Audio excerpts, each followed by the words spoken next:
Ọ bụ ihe Chineke kene dịka ndị ezinụlọ Ọchụehi Ugwu Nwamba ụmụnna Ụmụmba Amabọ Village nke dị na Oyoho Autonomous Community dị n'Ugwu etiti Local Government nke Enugu Steeti ka Chineke si wee ha ike na ume ya na ihe nke eji eme ya icheta ọnwụ mama ha bụ Ezinne Josephine ogochukwu ugwu nke 7 n'ọnwa nke 12 n'afọ 2020. N'ebe ahụ ka nwa ya nwoke bụ Adolphus ya na Aike Ugwu na ụmụ nwanne ndị ụmụ nwanyị ndị ọgọ nọ wee kwanyere ya ugwu.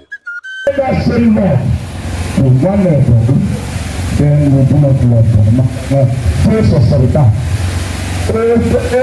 imere ya nwanne gị n'ọtụ ụmụ ya, ebe imere ya nwanne gị obere omume. Ọ bụ ngwụcha ọrụ dị mkpa ya na ụdị tụpụrụ ahụ chelu ndị echiche.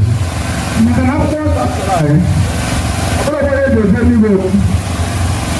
O were ebe dere ebe ahụ, batara na ala eze ebe ọ kwadebere ụlọ maka na ebu fada. Ọ bịa bụ edere ebe. So, the fact that I'm a priest, any level assurance is a little. Already the rabbi, but I know answer, Magani will require. Brother Kendall. Magani will Paris Council. Magani will cast this. I will be at different levels. In the men of Nika, at different levels in life. And when I say the 10 star, 10. I don't know, I say 10 star. Mbao na zidu kensa, amereka dia dozi. Mbao na zidu tenma, amereka dia dozi. When we came I was posted to an old place. Some of you were looking at Rafa. Musaino. I was in Musaino. I discovered Musaino. Musaino, he worth 100,000 naira in his camp. At the time, I got around.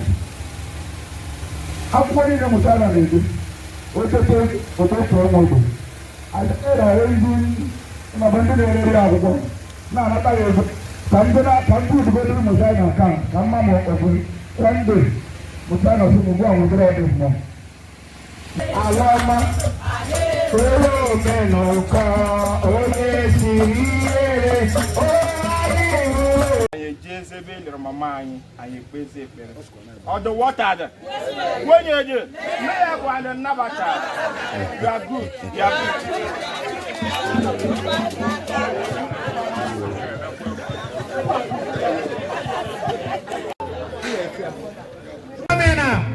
we have a John Opera popularly known as we have also the members of the media team here. We have the Solid FM, always known as a Wawa Television, Enugu. Of course, they are the founder and promoters of Igede Wawa, led by Okoro Wawa. We have another media team led by Amechi Wodo. All of them are here to give a formidable promotion to this. We have Enugu Drivers Association Akawawa. Medicare, Okorone Meganga, Omega Noble Ganda, Igele Yeloga, Abataru Jonko, Umego Wogeni. Obasla Gogo Gabuju.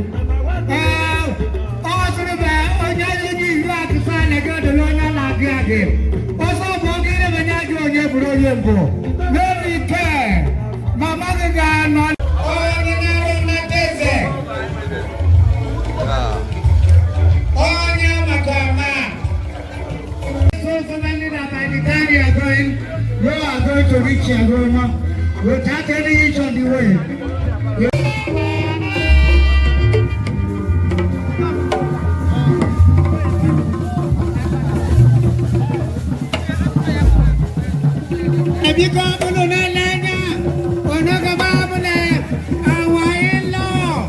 From Ugwu, our in-laws from from Uka, Odoye family, Odoye family from Uka, Ogo, Chief Adolphus Ugo, very kind, Ojegona Nabatafa, and the Vego,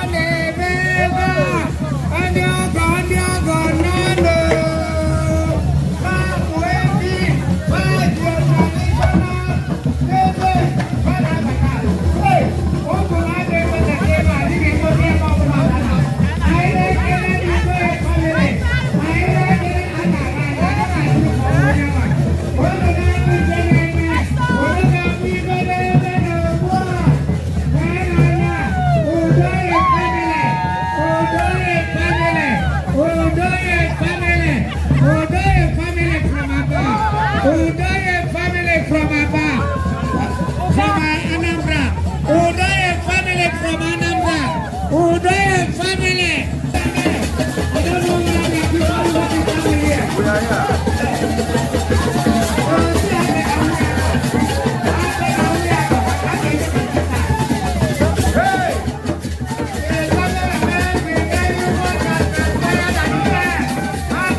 These are the figures in Enugu State.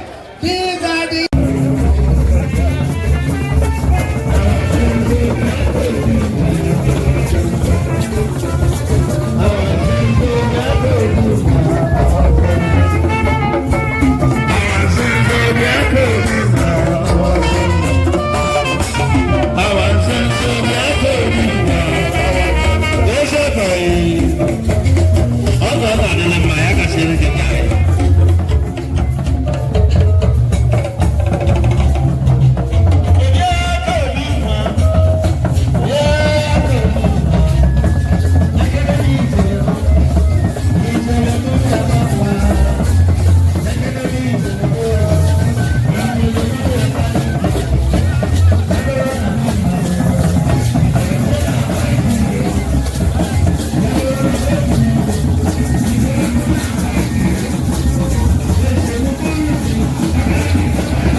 na magala onye kele ihe kwa na abise na ndị omulewi echeji every week otu ọbịa kọba ọga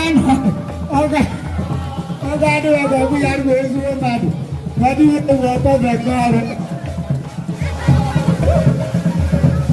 ozodo ori akọ wẹ́ẹ̀wọ́ ozodo ori akọ ozodo ori akọ. Onye na-agbasa ego n'ụwa ọnwa mere echesa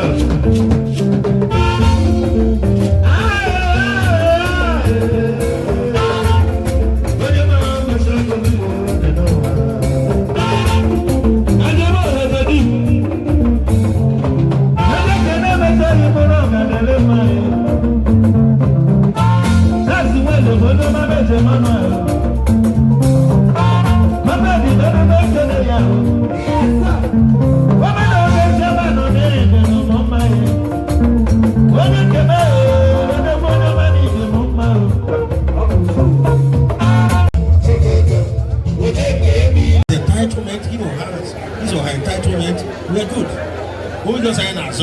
because we now look those that go.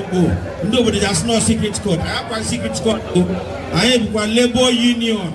Labor union, but now whom I call the man can do. Adam saw no we're in doing a Hana Roibo. And the Hana Roibo the house in a labor union. And on that grounds, the Ham Magi Island may here. So because don't go home to start interpreting our brother. No Burundo and help with each black and black. Because you will go home to say now it's black and black. You black. Black. That does not mean I am not twig.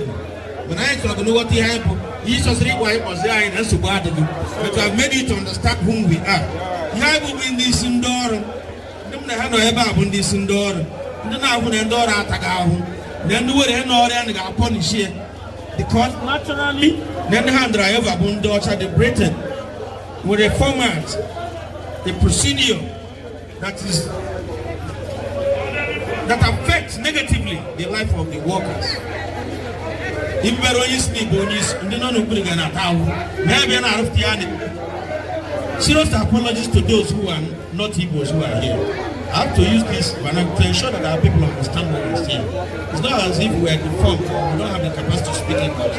We want to ensure that our people now communicate to them. So because making my brothers, very good brothers and friends, and your appearance here in your number showed me that your union is a very standard one. And the Nigerian Labour Congress, you. My only challenge now is that I just noticed that for you to become a leader, you must be big. Or the Kobabian Abbas select and it doesn't make election. Because every person that seems to be a member of this senior or in the leadership is big. Even as honest. I want to associate. I want to see. I think I'm a little big. Even I want you to make me to be bigger so I can join you in the arena. So thank you very much. Welcome to our place. I am from this place. He is my brother, and I'm proud of him. I'm also happy that you guys are proud of him. That's why we have to be here to show him that solidarity. Because injury to one is injury to all. Injury to one is injury to all. Solidarity. Solidarity. Workers united. When we are united, we will never be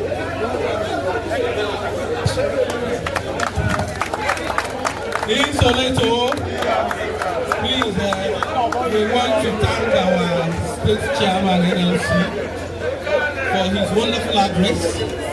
He has spoken a lot about us and we don't need to speak more. He has summarized and given a wonderful insight about the labor unionism is all about. We also want the community where we are celebrating this particular moment with. On your community, we are thanking the Adolfo's wife, we are thanking the family members for giving us this wonderful reception. People are so wonderful, we love all, you're so great. We are all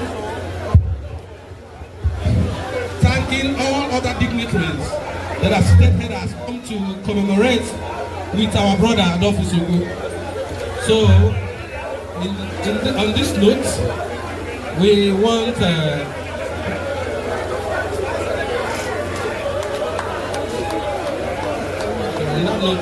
we want to take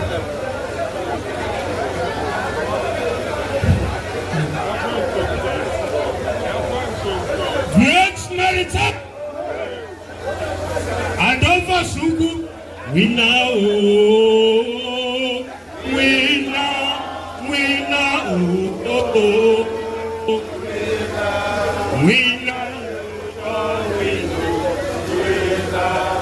Bata you go win again.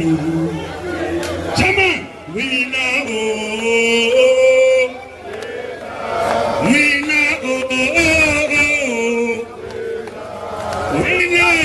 don't know.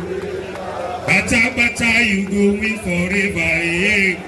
At the first, we now, Kakabucha, we now, we now you don't win, again, you go win again, we know,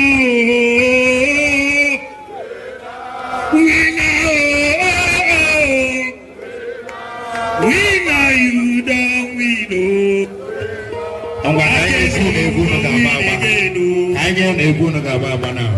Thank you.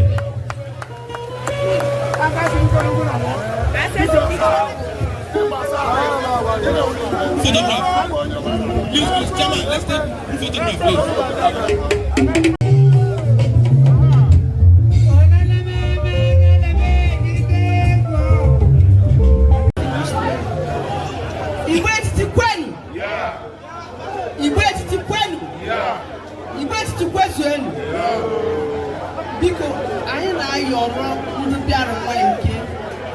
Happy to be here. Adolfo's comrade, but our son that we are proud of. I understand the proud of him. I understand the central the proud of him. I understand the West is the proud of him. I understand the Ugwu state is the proud of him. Like our mayor, our patron. Also, if you call him in the morning, he's there. And that's supporting me. He can't not to know that. He can't on He can't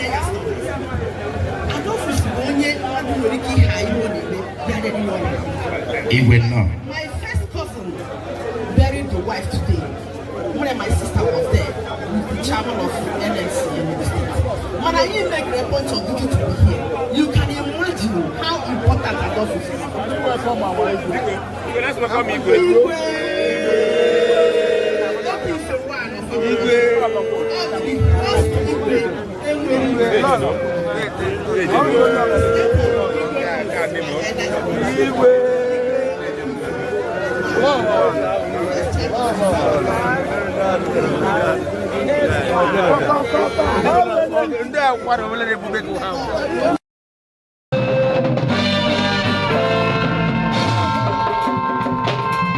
All right, I got 20 program. That's all you be.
Well, ebe a na-etere na ọ dị ka be m. Ọ bụ ya na Anambra steeti. Onye ebe Ugwu steeti. Mana bụ ya dị ka ofu nne. Yes. So ihe ọ na-eme, ana m anọ ebe a 24 hours. So ọ dị ka ọmụọ na-eme ya karịa ya nwere. So ebi na asọmụ sọ too much ihe ọ na-eme ya kpata ihe nwoke ahụ na-eme ihe niile na-eme ebe a. Yes, ana m anọ ebe a 24 hours more than him. Yes. Yes, what the way they are one year now, if you play and they are not love. God, we were one love. We have put out a new way with love. She never left to for a talker. Okay, you never put the yaka. They will go to one umbrella. That's all. Ọ̀fọ̀nà wọ́n ti sẹ́nu ọ̀yà àdúrà ẹ̀la mọ̀ ẹ̀kọ́ fẹ́ kẹta tí èkì ṣe tó à dáná ló yí nkùn dáná ló yẹ tàǹtẹ̀ lẹ́nu ó wà sọ́ọ̀sì á. God gave blessing this year as now Jesus Christ for all. Ọkọ̀ wọ Abuja Chukwu ìlú Abuja ẹ̀la still and bad. Still and bad wọ́n mọ̀ ọma. Yes, ẹ̀kọ́ òní ọmọ ni ọjọ́ ni ya. Yes. Anyị bụ mụa bụ aha m bụ Amechi Eze nwata anwe Eze na Wesechi nna m bụ ya nwanne anyị nwoke na-alụ nwa nwunye ya na-akwa today na-alụ nwa nwunye ya na-akwa today nwanne anyị nwoke bụ Kenneth Eze. Kedu ekpere n'isi ezinụlọ agba gburugburu? Ekpere m na-ekpe bụ na Chukwu emedogo m ihe ladụmara anyị ga na-arịọ ka ekelere Chukwu emekọ ime na anyị ọzọ na-asị na ekele eze na-ekwe ome na-emekọ m ọzọ kete onye na-alụ nwa dị woman ya na onwe ya agasịrị m ike na ọmụma ya amekọ ka ọ dịrị ma ya takwama ga na-akwazi ọnwụ na enweghị o mere na Chukwu bụ ihe nledo n'aka. Ndụmọdụ anyị na-adụ bụ na ọ dịghị n'otisi ike anyị ga-agwa n'ochi ntị na ya esu ọ bụ ọ dịghị n'otisi ike onye nle mmadụ mara o ji emeji adọ esa beghịdo yọda sụkwụba eke ọtọ ihe ilile koru n'elu ga-emechere dana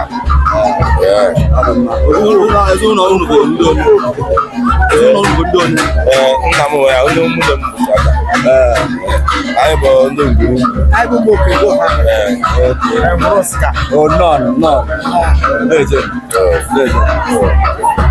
Aha m Comrade Adolphus Ugwu. That's my name. Okay, ihe mere taa. Okay, ihe anyị mere taa bụ anyị mere memorial service for our late mother, Ezinne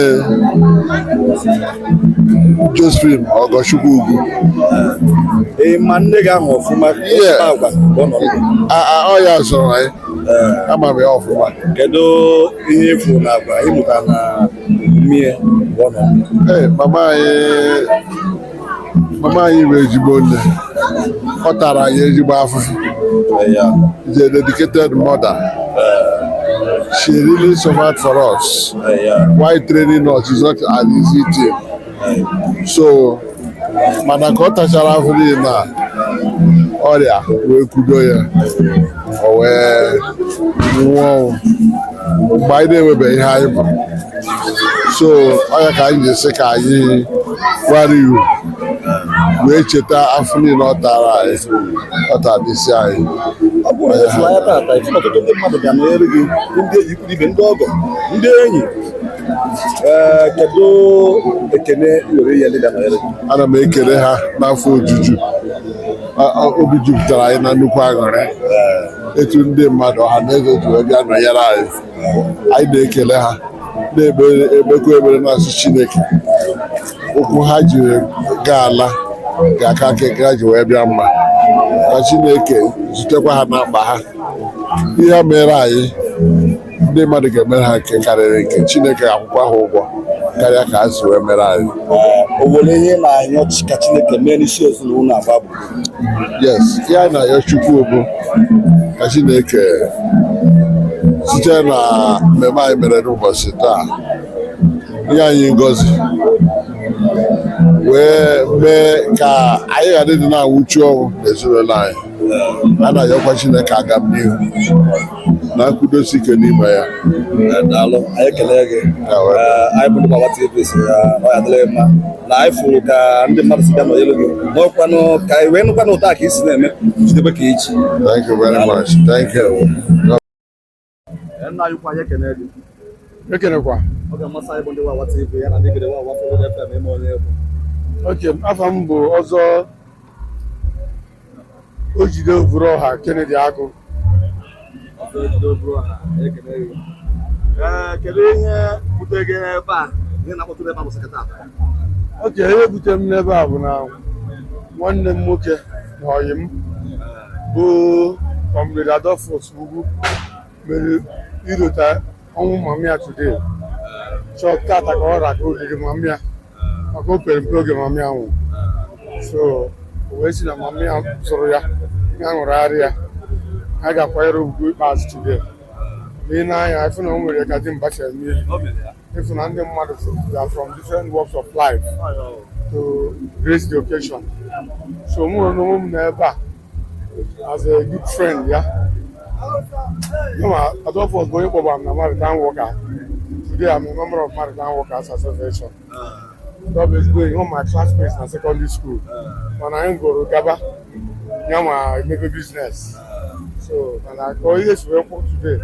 But not simple also. I remember I'm in secondary school. I work at high side. That time we were I didn't name it back. And I'm not worried, and I don't worry everywhere. Yeah, or them. Yes. Or Eziokwu. Yes. Adolphus bụ mmadụ ọha. Ọ bụ philanthropist. Ọ bụ odogwu eji eje mba. Ụda anọ ebe a na-emegbu mmadụ. Ụda anọkwa n'ebe ihe na-esiri mmadụ ike. Adolphus bụ onye bụ dịka afọ isi mbọ o jide osuru ọra. O jide ọ na-enye onye ọbụla. O jide obodo ọ ga-eje bie ebi. O mechie ọla. Onye na-ata afọ ama ata afọ. The form of multiplication, wealth, health, and everything ezigbo ihe Chineke na-emere mmadụ. Anyị ekele gị ọzọ. Ọzọ daalụ. Anyị ekele gị. Ndewo. Ọ ga-amasị anyị bụ ndị igede nwa nke 709 FM Enugu ya na ndị nwa TV ime onye egwu. Okay. Bụ Comrade Engineer Commander Wisdom Alaba, High Chief Awanabara Asaba State. Ụbọchị nke taata ịnọ na nke Adolfo and anyị bụ na ọ bụrụ mmadụ nkịtị ka ọ bụrụ gị ịnọ na nwoke si anọ. Kedu ihe kpatara ya iji wee bịa n'ugwu a wee nọchie ike na nwoke? Well, Adol Kelechi Ugwu was my mentor, and I'm my chairman, Lamaitan Workers College. He's my chairman district. While more one of the units chairman, more or there. Apart from that, out of them, I work with just a man of integrity. And the other table today. In this world, people are mad the goodness of God. Some people must have mad it. Some people will know through a walk or allow mistakes and where go. But if you are faithful to God, let's take it. Challenge here, my brother. All the Abia, go say the air with chicken facility million. How about I care? So, and I choose to as my friend, my worker. I'm not going to have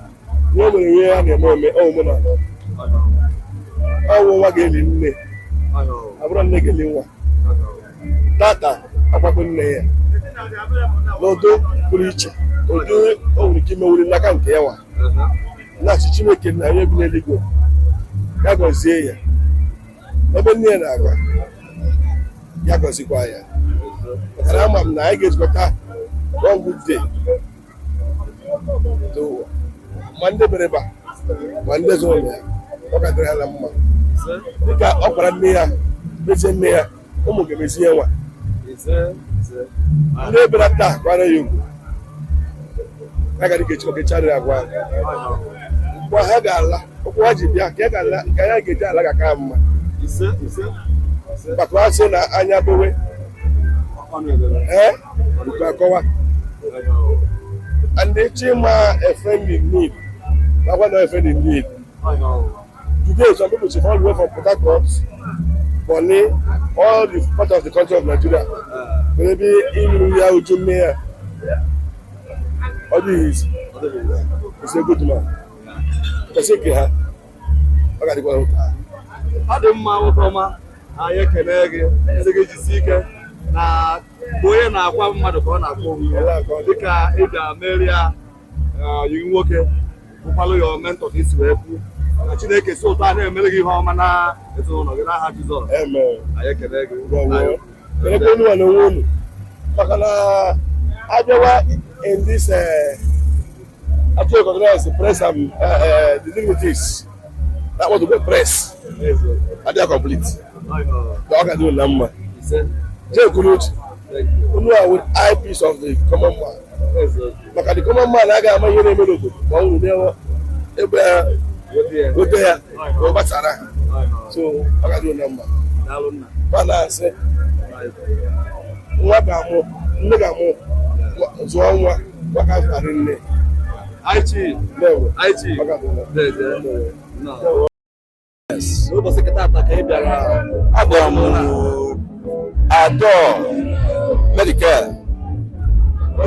enyi m nwoke bụkwa nwanne m nwoke ọ na-eme ncheta maka mama ya ahụ ngworo ọ dị mma onye nwa a na-eme ncheta ya maka ọnya. Kedu kwanụ ọfọ ị na-agọ n'isi ya nwa na ezinụlọ ya?